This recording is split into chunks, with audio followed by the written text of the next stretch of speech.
Bird's nests, no more. These bird's nests are cute. These ones, not so much. I'm going to show you how to keep the bird's nests where they belong, up in the tree. How infuriating, right? You're working and what is this? Where do these nests come from? So I have a secret.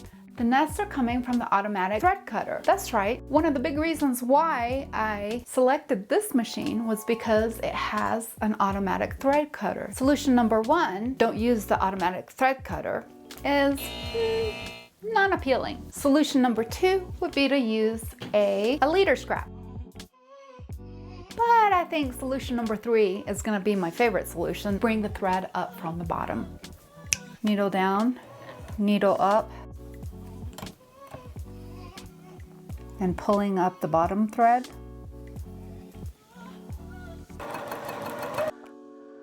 Bird's nests, no more.